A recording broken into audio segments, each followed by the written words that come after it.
Where does that leave you? I do have exciting news of my own, and I will enlighten you very soon. Are you digging for dirt on me? No. Did Kane put you up to this? Okay, what's it about? Audra, there's something that you need to know about the kind of person she really is. The opulent foyer of the Abbott mansion was never meant to house such palpable dread. It was a space designed for charity galas and celebratory toasts, its gleaming marble floors and sweeping staircase a testament to a legacy of old money and good manners. Now, it served as a stark, silent waiting room where the only sound was the ragged rhythm of shared anxiety. At the center of the storm, seated on a velvet settee as if her bones were made of glass, was Ashley Abbott. Her face, usually a mask of fierce intelligence and resolve, was a pale, tear-streaked canvas of devastation. The news had ripped through Genoa City with the force of a neutron bomb, leaving the structures of powerful families standing but vaporizing all life within them. Tucker McCall was dead. The brilliant, mercurial, endlessly complicated man, her ex-husband, her great love, her most formidable adversary, was gone. The official story was a car accident on a rain-slicked road outside the city. A single vehicle, a high-speed loss of control. A tragic, random act of fate. But in Genoa City, fate was rarely so simple, and tragedy was almost always a meticulously crafted weapon. "He can't be gone," Ashley whispered, her voice a fragile thread threatening to snap. Her brother, Jack Abbott, stood sentinel beside her, his hand a firm, warm weight on her shuddering shoulder. His own face was etched with a complicated grief. Tucker had been a thorn in his side for decades, but he was also a part of the tangled tapestry of their lives.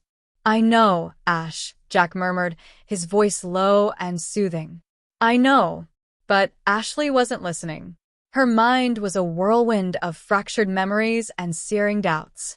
The last time she'd seen Tucker, just 2 days ago at Society. He'd been his usual enigmatic self, toasting to new beginnings with a glint in his eye that suggested he was already 3 moves ahead in a game only he understood. He'd pressed a small, folded note into her hand. "For when the music stops," he'd said, before melting back into the crowd. She dismissed it as another one of his dramatic gestures, tucking it into her purse without a second thought. Now, the note felt like a live wire burning a hole in her Hermes bag. Across town, in the sterile, modern confines of the Newman Enterprises penthouse, Victor Newman received the news with a stoic silence that was more terrifying than any outburst. He stood at his floor-to-ceiling window, a colossus looking down upon his kingdom, his reflection a grim mask. "A car accident," he stated, the words flat and devoid of emotion. He turned to his son, Adam, who was watching him with a familiar, wary intensity. Convenient. Adam, whose own life was a monument to complicated relationships with deceased fathers, gave a slow, cynical nod. "Isn't it always?" Tucker was making a lot of noise lately, stirring the pot with Mamie, making a play for McCall Unlimited. He had powerful enemies. "He was an annoyance," Victor corrected, his voice a low rumble. "But a clever one. I don't believe in coincidences, Adam. I never have." His steely gaze shifted back to the city skyline. "Find out what he was really working on, who he was threatening. There is a pulse on this situation, and it is weak and fading fast. We must find it before it flatlines completely." Meanwhile, in the modest, book-lined living room of the Chancellor estate, Devin Hamilton was grappling with a different kind of shock. Tucker was his father. Their relationship had been a long, painful road from rejection to a fragile, hard-won acceptance. The news of his death delivered a sucker punch of regret for time lost and words left unsaid. "He was supposed to come over tomorrow," Devin said, his voice hollow as he stared at a photograph of them together at a charity event. "He was going to see Dominic. He said he had something important to tell me." His wife, Abby, wrapped her arms around him, her own heart aching. "I'm so sorry, Devin." But a cold knot of suspicion was tightening in Devin's stomach. Tucker's important conversations were rarely about family picnics. They were about business, legacy, and more often than not, revenge. Back at the Abbott mansion, Ashley finally found a moment of solitude. Slipping away from Jack's well-intentioned vigilance, she retreated to the library, her hands trembling as she retrieved the note from her purse. The paper was thick, expensive. Tucker's distinctive scrawl slashed across it. "My dearest Ashley, if you are reading this, the vultures are likely already circling, pretending to mourn while they pick the carcass of my legacy clean. Do not believe the narrative they will spin. The music has stopped, and my dance was cut short by a hand far less graceful than fate's. My latest project, Kronos, was more than a corporate merger. It was a key to a vault containing secrets that could shatter the foundations of Newman, Jabot, even your own family. I was a fool to think I could control the beast I was unleashing. The proof is in our song. The place where it all began. Find it. Use it. And for God's sake, watch your back. Always, T. Our song. The place where it all began." A dizzying wave of nausea washed over Ashley. He meant the jazz club where they'd first met decades ago, a place long since converted into a sleek, anonymous office building. But in its basement, behind a false wall they had discovered during a passionate, clandestine rendezvous, was a small, hidden storage room. A place Tucker, ever the dramatist, had called their time capsule. The investigation into Tucker's death was moving at the sluggish pace of an assumed tragedy. The police found no evidence of foul play. The car's black box showed no mechanical failure. It was, by all official accounts, a terrible accident. But in the powerful drawing rooms and corporate boardrooms of Genoa City, the unofficial investigation was just beginning. Victor's network of informants was already whispering about Tucker's secret meetings with a disgraced chemist from a rival lab. Adam, using his own particular talents for digital excavation, uncovered a series of encrypted transfers from a shell company linked to Tucker to an account in the Cayman Islands, an account recently accessed by an unknown party. Jack Abbott, driven by a need to protect his sister and a nagging sense that Tucker's death was a threat to Jabot itself, began making discreet calls, his conversations a masterclass in veiled threats and implied alliances. He could feel the weakness in the official story, a narrative with a pulse that was indeed faint and erratic, threatening to give out at any moment and reveal the rotten truth beneath. Devin, armed with his father's last cryptic words to him, started digging through Tucker's personal effects at McCall Unlimited. He found little, the office having been already picked clean by efficient, nervous assistants. But he did find a single, out-of-place item taped to the bottom of a desk drawer, a small, tarnished key with a number 317 engraved on it.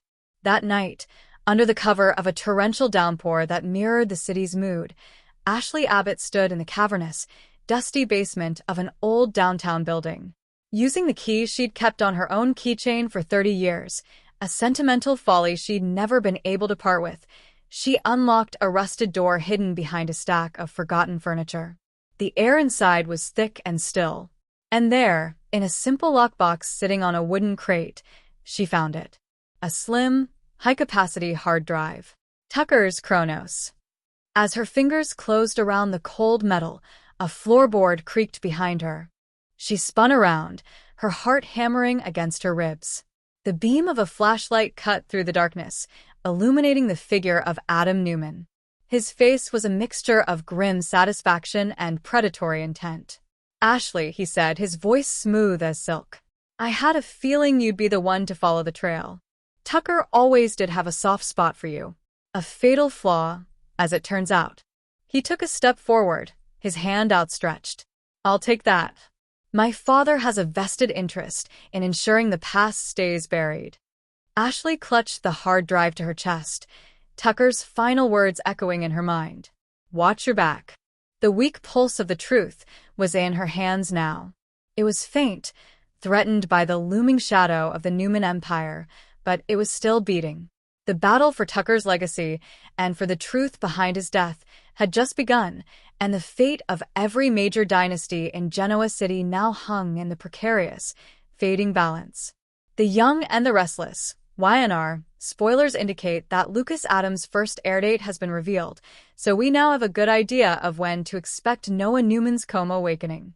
Y&R fans know Noah was seriously injured in a crash after his car went into a ravine in the canyon.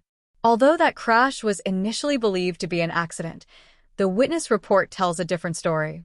It looks like somebody intentionally forced Noah off the road and sped off based on what that witness told Detective Bureau, Matt Cohen.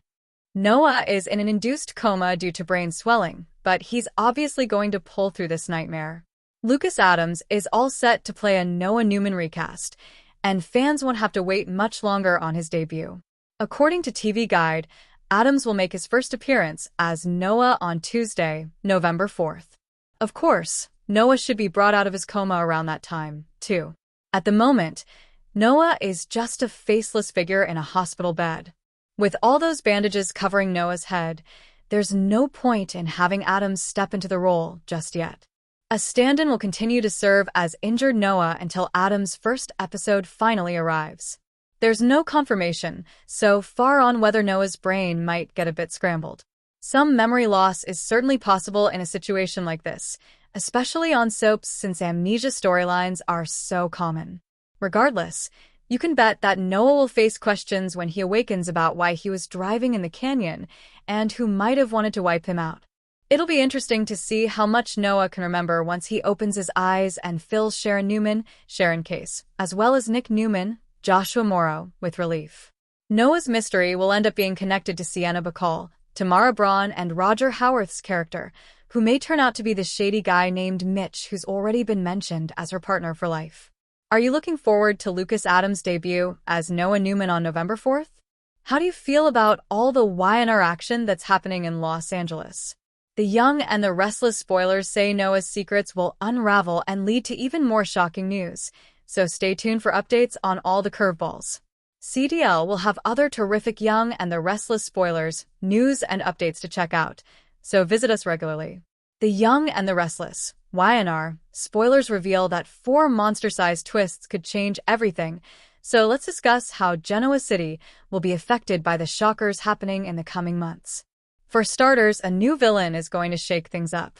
Someone obviously wanted to eliminate Noah Newman, Lucas Adams, by sending his car down a ravine, so the person behind this hit will eventually be exposed.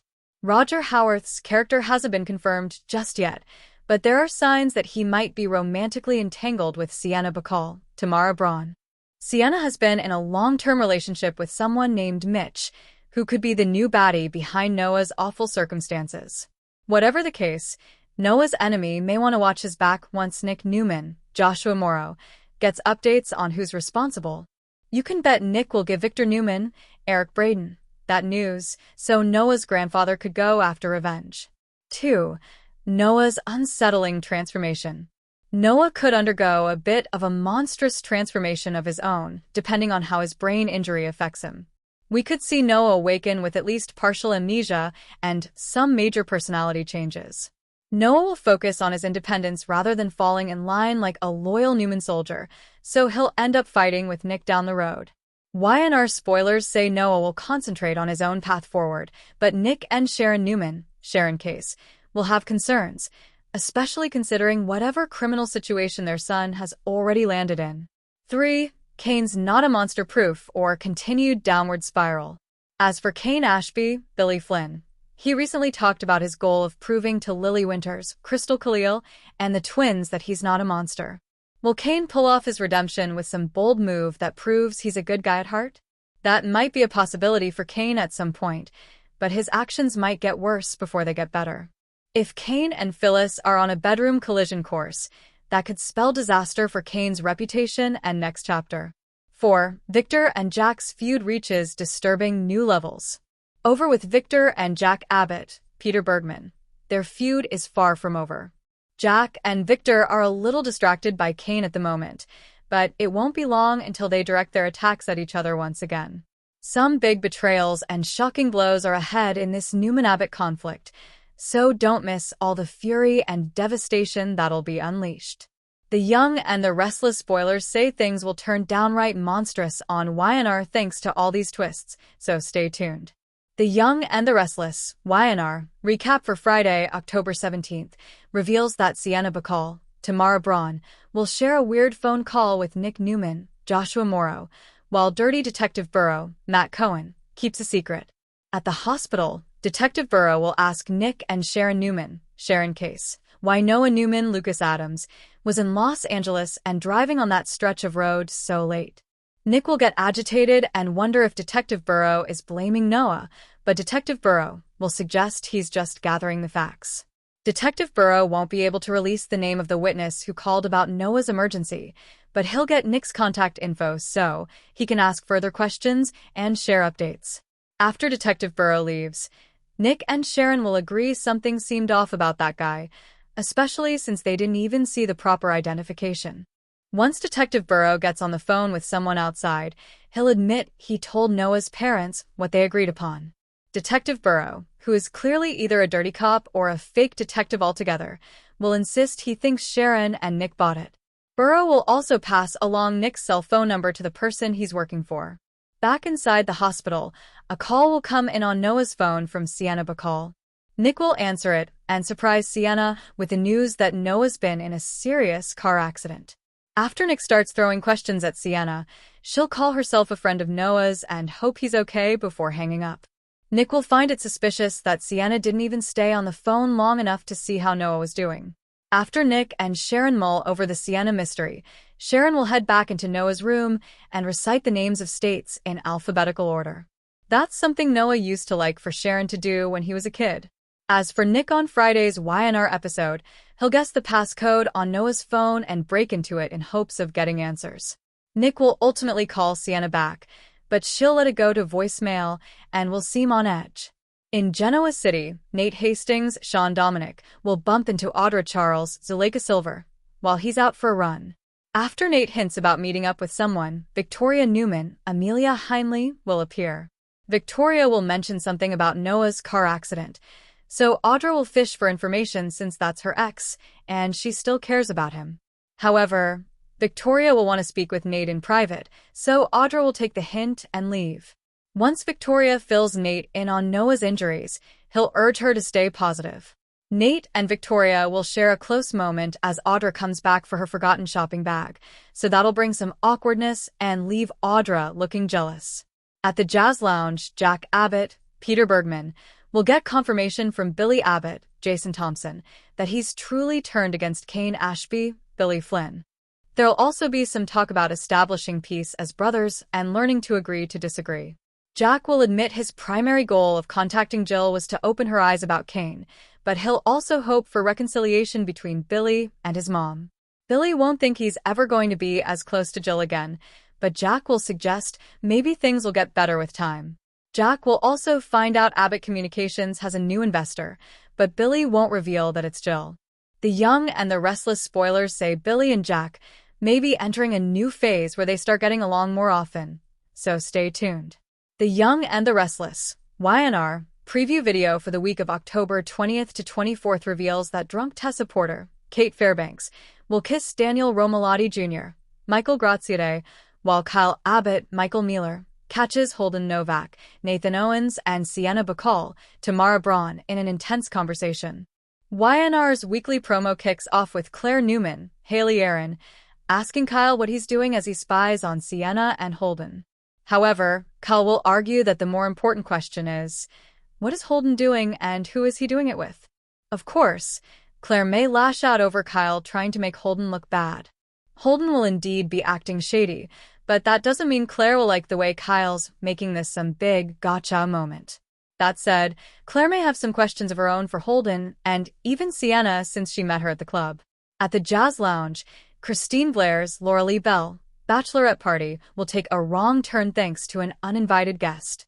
We'll see Christine gather with Lauren Fenmore Baldwin, Tracy E. Bregman, Tracy Abbott, Beth Maitland, Abby Winters, Melissa Ordway, Victoria Newman, Amelia Heinley, and Diane Jenkins Abbott, Susan Walters, before Phyllis Summers, Michelle Stafford, shows up. Phyllis will ask if this is a private party, or if anyone can join.